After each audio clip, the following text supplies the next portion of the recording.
বিজলি বিজলি, আরে রাখো ফোন, রাখো ফোন রাখো। কি হয়েছে? ঘটনা শুনছো কিছু? কি ঘটনা? আরে শাফিন হত্যার যে মামলা যে ছিল না, হ্যাঁ। সেই রহস্য তো সিআইডি উদ্ঘাটন করে ফেলেছে। ও মাই গড, কি বলতেছো? হ্যাঁ, এটা তো খুবই ভালো খবর। তাহলে ফাইনালি কি দাঁড়ালো বিষয়টা? মানে শাফিনকে হত্যাটা কে করলো? ঘরের শত্রু বিভীষণ। জানতে চাও কে? এই যে ধরো তুমি আমার বউ, তুমি যদি আমার ঠুস করাইতে চাও কারো দিয়ে, আমি কিছু জানো? সেরকম হয়েছে। নিজামের বউ, হ্যাঁ নিজামের বউ, সে হলো মূল শয়তান। সে কি করছে, তার প্রেমিক লিঙ্কন রে দিয়া নিজামরে মার্ডার করতে চাইছিল। লিঙ্কন সাহেব ভাড়াটিয়া খুনি জোগাড় করছে, খুনি ভুল করে ফেলছে। কেমনে? তারপর নিজাম শাফিন সেম সেম চেহারা, for that reason same side, নিজামরে মারতে গিয়া ঠুস ও শাফিন মাই রে মাইরা ফেলছে। গড, এখন তো দেখতেছি ঘরের শত্রু বিভীষণ। কি বললাম? তোমারে বলি না অবশ্য। বদমাশ নিজাম, তোর বউ খুন করাইছে তোর ভাইরে, আর তুই আমারে আসামি করে এতদিন দৌড়ের উপর রাখলি। এক্স্যাক্টলি, তুমি ঠিক বলছো। তুমি একটা কাজ করো, তুমি এই মুহূর্তে নিজামকে ফোন করবা, ফোন করে দুইটা কথা শোনায় দিবা। খুনের অপবাদ তোমাকে দিচ্ছে, তুমি ওকে ছাড়বা কেন? কথা শোনাও ওকে। না, এই মুহূর্তে ফোনটা করা ঠিক হবে না। কেন ঠিক হবে না জানো? উচিত হবে না কেন?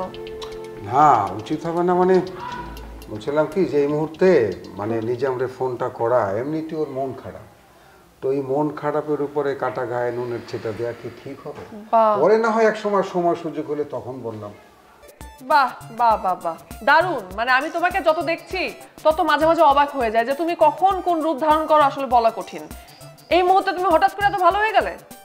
হ্যাঁ, কথা যেটা বলছো সেটা খারাপ না যে কখন কোন রূপ ধারণ করি, তবে রূপ কিন্তু একটাই তোমারে দেখাই। হ্যাঁ, আর এই মুহূর্তে মানে একটু পাশ কাটায় চলাটা ভালো না। মানে আমরা পরস্পরের শত্রু, একে অপরকে দেখতে পারি না, কিন্তু এই মুহূর্তটা আমি একটু এড়ায় চলতে চাই।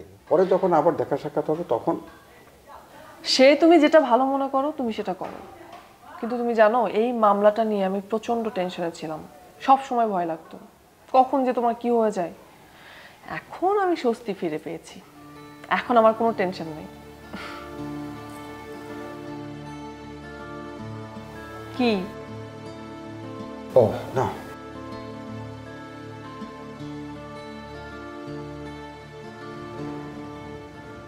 সারাক্ষণ বাসায় বসে থাকা খুব কষ্টকর মানিক। বাইরে বেরিয়ে এসে খুব ভালো লাগছে। আমি তো আপনাকে বললামই, এই অবস্থায় দেখে আপনার মেয়ে আপনাকে চিনতে পারবে না, আর অন্য মানুষ তো দূরে থাক। আমাকে দেখে চেনা যাচ্ছে না, তাই না? সত্যি। তাছাড়া আপনার কোনো বিপদ হোক এমন কোনো কিছু তো আমি চাইবো না, এই বিশ্বাস তো আপনার আছে, তাই না?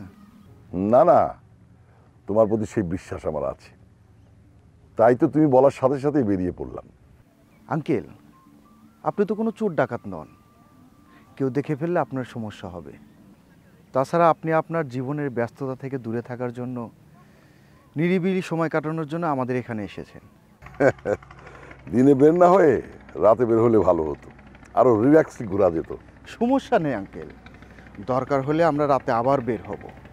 আপনার রিল্যাক্সের জন্য যা যা করার দরকার আমি সব করব আঙ্কেল।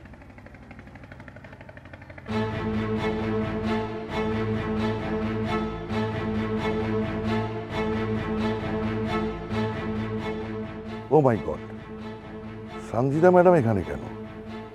কোনোভাবে আমাকে দেখে ফেললে তো বিপদ।